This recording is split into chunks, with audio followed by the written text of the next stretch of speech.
ऐसा शख्स हो जो दावे के साथ ये कह सकता है कि कोरोना वायरस ने उसे प्रभावित नहीं किया। भावनात्मक और मानसिक रूप से इस महामारी ने सबको बुरी तरह झकझोर दिया है। किसी ने अपना पति खोया, किसी ने पिता, किसी ने अपनी माँ को खोया, किसी ने अपने जिगर का टुकड़ा, किसी की जान गई, किसी का जहान उजड़ा। कोरोना कब जाएगा? आज कोई भी संस्था या व्यक्ति इसका सही आकलन या भविष्यवाणी करने की स्थिति में नहीं है। लेकिन आज मैं आपको बताऊंगी कि कोरोना से लोगों को कितनी गहरी भावनात्मक चोट पहुंची। इस महामारी ने लोगों को कितना तन्हा और कमजोर किया, कैसे लोगों को मानसिक आघात पहुंचाया है।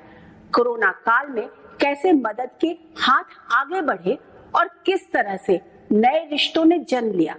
भविष्य में लोग इस महामारी से मिली भावनात्मक और मानसिक चोट से किस तरह उबरेंगे।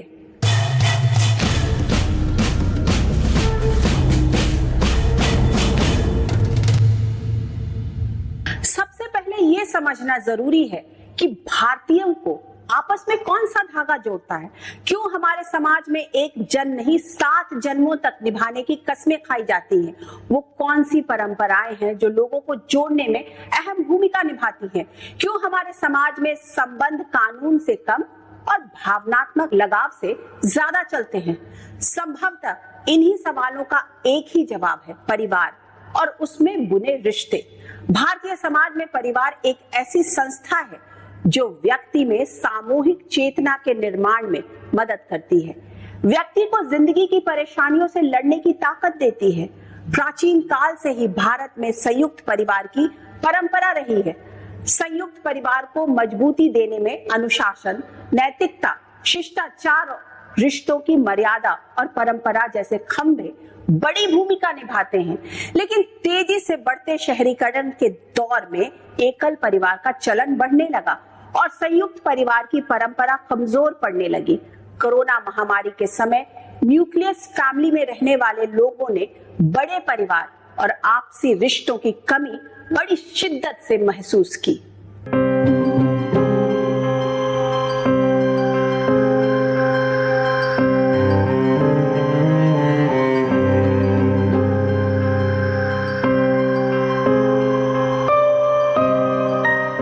सोशल मीडिया पर वायरल इस तस्वीर में एक दादा और पोती के बीच शीशे की दीवार खड़ी है।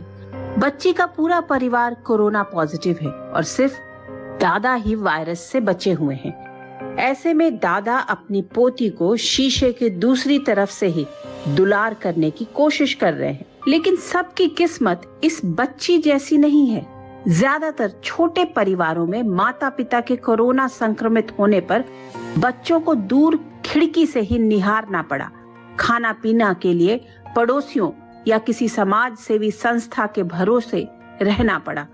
कोरोना की वजह से माता पिता को अस्पताल में भर्ती होने की नौबत आई तो सवाल खड़ा हुआ, बच्चों को किसके हवाले करें। सूफी संगीत से लोगों की रूह तक उतर जाने वाली मखमली आवाज के फनकार कैलाश खेर की सोच है कि बदलते वक्त और तकलीफ में उलझे हुए लोग तेजी से तन्हा होते जा रहे हैं। भारत कुटुंबों का संयुक्त परिवारों का देश है। यूं तो कहने को हम बहुत तरक्की कर ली, हमने सोशल पेजेस बन गए हैं, सबके बहुत बिजी होते हैं हम फोन्स में, मशीनों में, लेकिन फिर भी हम तन्हा हैं, हम अकेले पड़ गए हैं। और ये अकेले पड़ना भी एक परमात्मा का बहुत बड़ी चुनौती है। तो इस अकेलेपन का भी निवारण हमें करना है। क्यों? क्योंकि इस अकेलेपन से माइंड में यानी दिमागों में एक बहुत अवसाद बैठ गया, एक डिप्रेशन बैठ गया, एक दुख बैठ गया अकेलेपन का, जिसकी वजह से कोई भी तकलीफ छोटी मोटी भी होती है वो बड़ी हो जाती है। फिर चारों तरफ पहले शिकायत होती थी कि परिवार वाले अकेला नहीं छोड़ते हमें, अड़ोसी पड़ोसी हमारे हमेशा ताक झाक करते रहते हैं, हमारे बीच में जबरदस्ती गांव के लोग घुसे रहते हैं, हमें क्यों नहीं हमारे परिवार को अकेला, हमें अकेला छोड़ देते हैं। आज ऐसा है कि हम चाहते हैं कि इस अकेलेपन से बाहर निकले तो हमारे पास कोई मौके नहीं है। कोरोना की दूसरी लहर के सुनामी में बदलते ही लोगों की अपनों को बचाने की जंग शुरू हुई। कहीं अस्पताल में बेड के लिए भागम भाग, कहीं ऑक्सीजन के लिए संघर्ष, कहीं दवाई के लिए पूरे शहर की दौड़। इस बीच आपसी रिश्तों में कई अमर तस्वीरें भी सामने आई, जिसमें एक तस्वीर आगरा की रेणु सिंघल की भी है। सांसों के लिए संघर्ष कर रहे रवि सिंघल को जब ऑक्सीजन नहीं मिली तो उनकी पत्नी रेणु मुंह से ही प्राण वायु देने की कोशिश करने लगी। पति की सांसों को उखड़ने से बचाने के लिए रेणु ने अपनी जिंदगी दांव पर लगा दी। ये 7 जन्मों तक निभाने की वो कसम है जो रेणु ने रवि से रिश्ता जोड़ते समय ली थी। रवि सिंघल की जान तो नहीं बच पाई, लेकिन कोरोना काल में रेणु के समर्पण और पति की जिंदगी बचाने के संघर्ष में भारत की ज्यादातर महिलाओं ने अपनी कहानी देखी। बहराइच में गंभीर रूप से कोरोना संक्रमित महिला को जब ऑक्सीजन नहीं मिली तो मजबूर बेटी ने मुंह से फूंक कर ऑक्सीजन देने की कोशिश की। ये एक माँ बेटी के बीच मजबूत रिश्ते की डोर है। ऐसी हजारों दिल को छू लेने वाली तस्वीरें कोरोना काल में दिखी। कोरोना वायरस ने सिर्फ सिस्टम ही नहीं, सामाजिक ताने बाने और लोगों के मानसिक ढांचे को भी बुरी तरह हिलाकर रख दिया है। इन सारी चीजों से एक ऐसी असमंजस की, एक ऐसी अटपटाहट की स्थिति उभरी जिसने हमारे मानसिक ढांचे को, हमारी रेजिलियंस प्रोड्यूसिंग मैकेनिज्म को क्षीण क्षीण कर दिया। हम घबराए हुए हैं, हमें समझ नहीं आ रहा, क्योंकि एक लंबा समय हुआ अब लोग हताश से होने लगे हैं, कहीं मनोबल टूट रहा है। तो यहाँ बहुत ज़रूरत है कि हम एक दूसरे के साथ जुड़े रहें, अपनापन बनाए रखें। हमें फिर से अगर अपने सारे ढांचे को मजबूत करना है तो हमें हमारी पुरानी परंपराएं, पुराने रीति रिवाज, पुराना साहित्य, इन सब चीज़ों को देखना पड़ेगा। इन सब चीज़ों से प्रेरणा लेनी पड़ेगी, क्योंकि चुनौती के समय हमने देखा है कि हम एक परिवार के रूप में अगर साथ में आते हैं, साथ खड़े होते हैं, तो दुनिया की कोई भी चुनौती हमारे लिए कठिन नहीं होती, कोई भी चुनौती हमारे लिए एक तरह से असंभव नहीं होती। इस वैश्विक महामारी ने रिश्तों में ऐसी दरार खड़ी कर दी जिसके बारे में शायद ही इंसानों ने कभी भी सोचा हो। संक्रमित होने के डर से लोग अपनों से भी छिटकने लगे।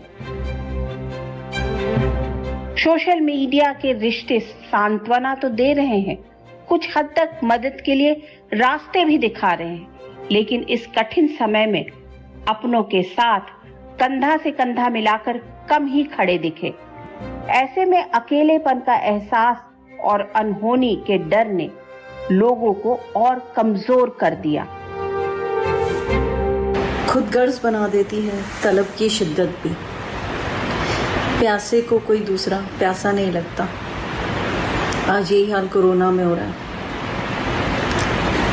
हम सब इतने दर्द में डूब चुके हैं कि अब हमें दूसरे का दर्द नहीं लग रहा, अपना दर्द ही बहुत भारी महसूस हो रहा है। सुख तो अब रहा नहीं, हम उनके दुख में भी शरीक नहीं हो पा रहे हैं। बाप बेटे को चिता में अग्नि नहीं दे पा रहा, दोस्त के घर दुख प्रकट करने नहीं जा पा रहा। जिस तरह से हमारे यहाँ रिश्तेदार, नाते रिश्ते होते हैं, मित्र होते हैं, और हम सब एक दूसरे को जीवन के हर अवसर में न सिर्फ याद करते हैं बल्कि मिलते हैं, तो ये जो हमारा सामाजिक ढांचा है उसमें निश्चित तौर पर बहुत परेशानी आई है।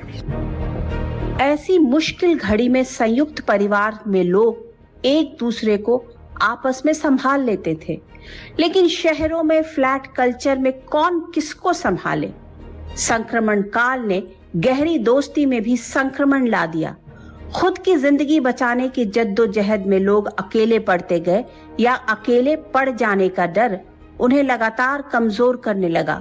कभी जानलेवा वायरस से संक्रमित होने का डर, कभी जिंदगी से हाथ धोने का खौफ, कभी रोजी रोजगार खत्म होने का डर, अनहोनी की स्थिति में बच्चों के भविष्य की चिंता। कोरोना का साइड इफेक्ट अच्छे खासे सेहतमंद लोगों पर भी देखा गया। लॉकडाउन के दौरान घरों में बंद पड़े लोगों में डिप्रेशन, टेंशन और हाई ब्लड प्रेशर जैसी बीमारियां बढ़ने लगी। डॉक्टरों के पास ऐसे मरीजों के फोन ज्यादा आने लगे जो मानसिक रूप से परेशान हैं। डॉक्टरों की सोच है कि ज्यादातर लोगों के तनाव की वजह उनके आसपास बना नेगेटिविटी का माहौल है। मसलन कोरोना से किसी करीबी की मौत, किसी ऐसे शख्स या पर्सनालिटी की मौत जिससे वो सोशल मीडिया के जरिए जुड़े थे। दरअसल कोरोना संक्रमण और लॉकडाउन की वजह से सोशल गैदरिंग के मौके बहुत कम हुए। रिश्तेदारों या करीबियों से मुलाकात का जरिया सिर्फ फोन पर बातचीत या वीडियो कॉल पर सिमट गई। शादी, ब्याह, जन्मदिन, सालगिरह जैसे मौके पर परिवार के करीबियों के आपस में मिलने जुलने के मौके प्रतिबंधित हैं। यहाँ तक कि किसी के निधन पर अंतिम संस्कार जैसी मुश्किल घड़ी में अपनों के साथ खड़े होने में भी लोगों ने लाचारी महसूस की। मतलब हिंदुस्तान में हजारों साल से आपसी रिश्तों को जोड़े रखने के लिए चली आ रही परंपराओं पर कोरोना वायरस ने घातक चोट की है। भारतीय समाज में विवाह एक बड़ा और अहम संस्कार है। ये सिर्फ एक लड़का और लड़की के मिलन का ही नहीं, दो परिवारों का जुड़ाव है, दो अलग संस्कारों का मिलन है। इस मौके पर समाज और परिवार के लोगों के आपस में घुलने मिलने, हंसी ठिठोली की परंपरा रही है। भारत के प्राचीन ग्रंथ भी इसकी गवाही देते रहे हैं। विवाह संस्कार कई नए रिश्तों को जन्म देता है। इन रिश्तों को बरकरार रखने और मजबूत करने में पारिवारिक आयोजन अहम भूमिका निभाते हैं। लेकिन इस अदृश्य वायरस ने लोगों से उनके आपस में मिलने जुलने का मौका छीन लिया। लोग अपने घरों के दायरे में सिमट जाने के लिए मजबूर हो गए। इस वक्त के समय में हम सभी को बहुत ही सचेत रहने की जरूरत है और ये एक ऐसा अप्रत्याशित समय आया है कि हमने कभी सोचा भी नहीं था कि ऐसा भी समय होगा कि जहां सबको दूर दूर भी रहना है और पास में भी रहना है, यानी एक ही घर में आपको इकट्ठे रहना है। अब लॉकडाउन जिसका नाम है अंग्रेजी में, और उसमें भी दूरी में भी रहना है, नजदीकी में भी, यानी प्रेम से खाली नहीं होना और सोशल डिस्टेंसेस का प्रयोग करना है। सोशल डिस्टेंसिंग और भय के माहौल के बीच त्योहारों पर मेल जोल के रास्ते भी मुश्किल हुए। भावनात्मक रूप से लोगों को जोड़ने में त्योहारों की अहम भूमिका रही है। होली हो या ईद, एक दूसरे से गर्मजोशी से मिलने की परंपरा रही है। लेकिन कोरोना काल में मित्रों से भी जुड़ाव के धागे चटके हैं, क्योंकि वायरस के खौफ के बीच मुश्किल घड़ी में लोग अपनों के साथ उस मजबूती और गर्मजोशी के साथ नहीं खड़े हो पाए जैसा इस महामारी के पहले होता था। होली आके चली गई, दिवाली आके चली गई, 30 त्योहार आके चले गए, कोई लगा ही नहीं पिछले पूरे साल भर में। और अब तो फिर हम जून में आ गए इस साल के, तो लगा ही नहीं कि सचमुच कुछ हमारी भी कोई रीति रिवाज हैं, परंपराएं हैं जिनके चलते हम आपस में मिलते जुलते थे, खुशी बांटते थे। तो खुशी बांटने के मौके ही चले गए। इस बार जो ये दोहरी मार वो ये है कि पहले तो आप अपनों से दूर हैं, सेकेंडली आप अपनों को खो रहे हैं। काफ़ी हद तक मृत्यु हुई है आसपास के लोगों की। हर कुछ मिनट के बाद आपको एक एम्बुलेंस की आवाज़ सुनाई देती है। बहुत ज़्यादा प्रेशर था और बहुत इनसिक्योरिटीज़ भी रही हैं और अभी भी चल रही हैं, और रोज़ हमारे आसपास के लोगों के जाने की खबरें आ रही हैं। तो इससे, और एज अ सोसाइटी इंडियन वैसे भी हम लोग को मिलने जुलने का बहुत रहता है, हमारी सभ्यता का हिस्सा है वो। और जब एक दूसरे से मिल नहीं पा रहे हैं, स्पेशली इस तरह के समय पर जब लोगों की एक दूसरे की ज़्यादा ज़रूरत है, और ना मिल पाना ये एक दोहरी मार है, और इससे और ज़्यादा आहत हुई है हमारी भावनाएं। महामारी की वजह से ऑनलाइन पढ़ाई के दरवाजे खुले, लेकिन दोस्तों के साथ स्कूल कॉलेज में कल्चरल इंटरलॉक का मौका फना हो गया। घर में ऑनलाइन क्लास करते करते बच्चों के अंदर भी एक अजीब सी चिड़चिड़ाहट और बेचैनी महसूस की जा रही है। उनके घूमने फिरने और खेलने का मौका इस अदृश्य वायरस ने छीन लिया। ऐसे में बच्चों को भावनात्मक और मानसिक रूप से बड़ी चोट पहुंची है। किसी भी सभ्यताओं की बुनियाद समाज और समूह पर टिकी होती है। इस बुनियाद पर ही कोरोना वायरस ने सबसे प्रचंड प्रहार किया है। मनुष्य को तो एक सामाजिक प्राणी कहा गया है। समाज में रहते हुए ही उनकी तरक्की देखी जाती रही है। समाज की ताकत उसमें रहने वालों से और लोगों की ताकत समाज से मानी जाती रही है। लेकिन कोरोना वायरस ने लोगों के आपसी रिश्तों को नैरो यानी संकरा कर दिया है। लोग अपने अपने घरों में कैद हैं। इससे इमोशनल डिस्पैरिटी की खाई चौड़ी होने लगी है। ऐसे में सवाल उठ रहा है कि क्या कोरोना काल में सिर्फ रिश्तों की डोर चटकी है या कुछ नए रिश्ते भी? अस्पताल में मेडिकल स्टाफ और मरीज के बीच का रिश्ता है। अस्पताल में 16 दिनों से किलर वायरस से जंग लड़ रहे 75 साल के इस मरीज को हौसले की टॉनिक देने की नायाब कोशिश है। कोरोना मरीजों के इलाज में बने एसओपी यानी स्टैंडर्ड ऑपरेटिंग प्रोसीजर में इस तरीके का जिक्र बिल्कुल नहीं होगा, लेकिन मरीज के चेहरे की चमक बता रही है कि इलाज का ये तरीका कितना कारगर है।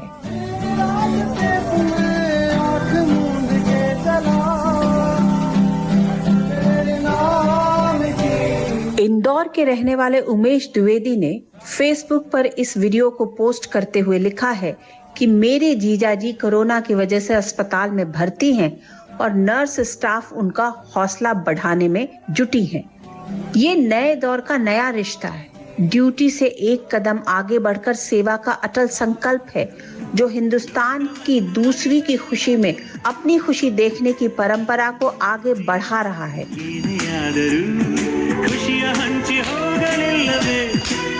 यही दरअसल भारतीय समाज की विशेषता है कि भारतीय समाज चुनौतियों के समय एक परिवार के रूप में साथ आने के लिए सक्षम होता है और उसमें से नए रचनात्मक मार्ग निकालता है।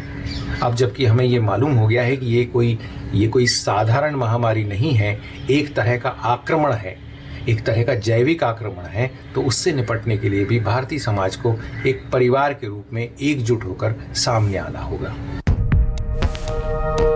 मुंबई की झुग्गी बस्तियों को सैनिटाइज करने के इरादे से कोई जोकर के गेटअप में पहुंच गया, तो कोई दिल्ली से उत्तराखंड के दूर दराज गांव में पहुंचकर लोगों को कोरोना से बचने का तरीका सिखाने लगा। सब अपने अपने तरीके से मुश्किलों में फंसे लोगों की मदद में योद्धा की तरह जुटे हुए हैं।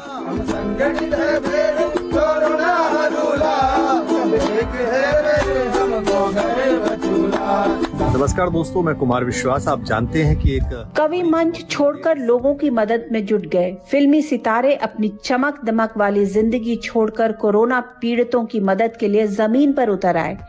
किसी ने सांसों का इंतजाम करवाया, किसी ने कोरोना मरीजों के लिए बेड बढ़ाने में मदद की, किसी ने आईसीयू का इंतजाम करवाया, कोई कोरोना काल में लाचार लोगों की भूख मिटाने में जुट गया, तो गीतकारों ने भी दूसरों की मदद के लिए साज छेड़ दी। कारवां आगे बढ़ता गया और आफत काल में एक नया रिश्ता जुड़ता गया। इन दिनों हम राशन बांट रहे हैं, मेडिकल किट्स बांट रहे हैं, और राजस्थान के जो फोक म्यूजिशियंस की फैमिलीज हैं, पहले उनसे हमने शुरू किया है। फिर हमारे भारत में मुंबई, हमारी माया नगरी, यहाँ रोजमर्रा के आर्टिस्ट, रोज के करने वाले, रोज के खाने वाले भी रहते थे, जो अभी घर में बैठे हैं, निष्क्रिय हो गए हैं, रोजगार भी बंद हो गए, कारोबार भी बंद हो गए, उनको भी हम राशन बांट रहे हैं। जितने भी हमारे कोरोना फ्रंट लाइन वॉरियर्स हैं, उनको ये समर्पित करता हूँ।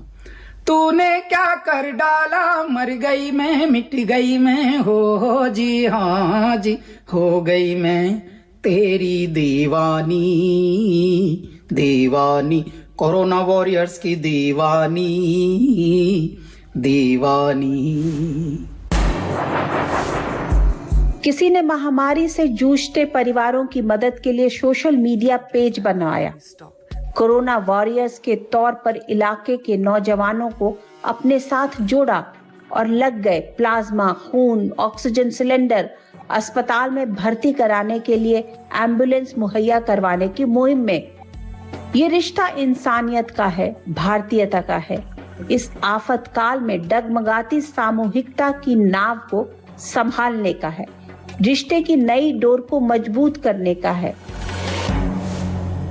मुझे लगता है कि हमारे जो धर्म ग्रंथ हैं, हमारे जो वेद हैं, पुराण हैं, अगर हम उनका सहारा लें, अगर हम उन्हें सुने, हम गुरबानी को सुने, हम आयतल कुर्सी सुने, हम बाइबल के जो वर्स हैं उनको पढ़ें, तो हमें एक ऐसी क्लैरिटी, एक ऐसा प्रोत्साहन, एक ऐसा सहारा मिलेगा जहां हमें समझ में आएगा कि हमें अपने हालात के साथ कैसे समझौता करना है। बिकॉज जीत उसी की होगी जो ये समझ पाएगा कि कब लड़ाई करनी है और कब धैर्य से शांतिपूर्वक बैठना है कि समय बदले, चीजें वापस हमारे अनुसार हों। बुरा दौर समाज और रिश्तों को परखने का कुदरती पैमाना होता है। इस महामारी के दौरान भी कुछ ऐसा ही हुआ, लेकिन कोरोना की तासीर दूसरे महामारियों से बिल्कुल अलग है। ऐसे में इस मुश्किल वक्त में रिश्तों को परखने का पैमाना पुराना नहीं होना चाहिए। भारतीयों पर कोरोना वायरस और उससे पैदा हुई नेगेटिविटी ने लोगों के दिलो दिमाग को गहरा आघात पहुंचाया है। देश का एक बड़ा वर्ग इस चिंता में लगातार अपनी इम्यूनिटी खोता जा रहा है कि उसकी नौकरी रहेगी या नहीं, कारोबार कोरोना काल से पहले की तरह दोबारा पटरी पर आएगा या नहीं, बाजार में नई नौकरियां पैदा होंगी या नहीं, स्कूल कॉलेज दोबारा खुलेंगे या नहीं, पहले की तरह दोबारा लोगों से मेल मिलाप का सिलसिला शुरू होगा या नहीं।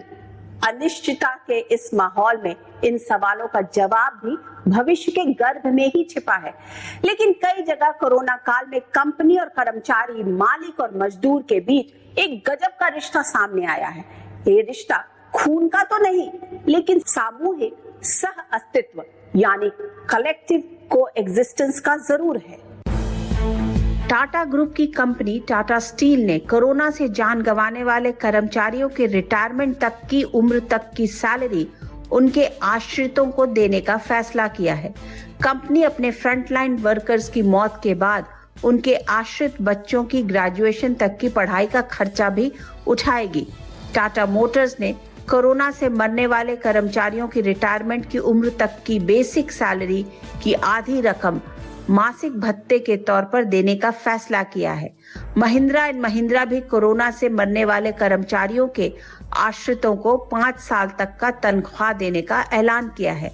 मुकेश अंबानी की रिलायंस इंडस्ट्रीज ने अपने कर्मचारियों को बोनस और वेरिएबल पे दिया है। कई छोटी बड़ी कंपनियों ने कोरोना के खौफ के बीच अपने कर्मचारियों को घर से काम की सुविधा दी, तो कई कंपनियों ने काम के घंटों में छूट देकर अपने कर्मचारियों को इम्यूनिटी बढ़ाने का मौका दिया। एक तरह से रचनात्मक ऊर्जा के माध्यम से हम सब इस संकट से अच्छी तरह इस संकट से एक तरह से दृढ़ निश्चय के साथ निकलने का, उबरने का प्रयास कर रहे हैं। और निश्चित तौर पर ये कहा जाता है कि अगर आपकी रचनात्मकता में कहीं कोई कमी नहीं है तो आपको कोई भी संकट पूरे समय तक सता नहीं सकता। तो इस दृष्टि से भारतीय समाज एक बहुत समृद्ध समाज है और इसके लिए हम सबको अपने आप को भाग्यशाली मानना चाहिए कि हमारे पास इतनी बड़ी सांस्कृतिक धरोहर है जिसके माध्यम से हम इस संकट से उबरने का साहस कर पा रहे हैं। ये उदाहरण हम सबको पकड़ना है कि हम अपने लिए, अपने परिवार के लिए तो हर व्यक्ति सोच रहा है, लेकिन अगर मैं इस संसार को, इस देश को, इस शहर को, इस कम्युनिटी को अपना परिवार समझ के सबके वेलबींग के लिए जब कामना करूंगा तो संकट कटेगा। इंसान मजबूत है, हमारे हथियार बहुत मजबूत हैं, हमारा मनोबल बहुत मजबूत है, तो इसलिए विजय हमारी होगी। कई कंपनियों ने इस आफत काल में बेहतर इलाज के लिए अपने कर्मचारियों का स्पेशल बीमा करवाया। कर्मचारियों को भरोसा दिया कि किसी भी अनहोनी में कंपनी उनके परिवार के साथ खड़ी रहेगी और उनके परिवार की आर्थिक सुरक्षा में मददगार बनेगी। पिछले 100 साल में आए सबसे बड़े संकट से उबरने का ये साझा प्रयास है। ये कंपनी और कर्मचारी के बीच भावनात्मक और आर्थिक रिश्ता है, जिसमें दोनों एक दूसरे के वजूद को बचाए रखने के लिए अपनी तरह से पूरी ईमानदार कोशिश कर रहे हैं। कहते हैं रिश्ते 3 तरह से बनते हैं, भाव में, अभाव में और प्रभाव में। लेकिन इस पारंपरिक सोच से बिल्कुल अलग कोरोना काल में रिश्ते इंसानियत और मानवीय सरोकारों के आधार पर बन रहे हैं। लोगों को इस बात का एहसास है कि अदृश्य वायरस ने भले ही उनके रिश्तेदारों के कदम रोक दिए, सामान्य व्यवहार और मेल जोल के रास्ते में खौफ की लकीर खींच दी, लेकिन खौफ का ये दौर भी गुजर जाएगा। फिलहाल तो इस सोच के साथ आगे बढ़ना है कि इस मुश्किल घड़ी में जो पास है वही है सबसे करीब, सबसे बड़ा शुभचिंतक और मददगार है। लोगों को समझना होगा कि past is history and future is mystery. वर्तमान की चुनौतियां सामने हैं, ऐसे में खुद को मानसिक रूप से संतुलित और भावनात्मक रूप से मजबूत रखने की कोशिश करनी होगी, वो भी कर्म पथ के बगैर रत्ती भर विचलित हुए, जिससे इस मुश्किल के दौर में खुद से उभरा जाए और दूसरों को भी उबरने में पूरी ईमानदारी से मदद की जाए। यही भारतीयता का असली मर्म है, समाज की परंपरा है और रिश्तों को आपस में जोड़ने वाला एहसास का खूबसूरत धागा है। आज के इस एपिसोड में बस इतना ही। अगले हफ्ते फिर मिलेंगे किसी ऐसे मुद्दे के साथ जिसे जानना और समझना आप सबके लिए बहुत जरूरी होगा। तब तक के लिए मुझे दीजिए इजाजत और अपने हक से जुड़े मुद्दों के लिए आप देखते रहिए न्यूज़ 24। नमस्कार।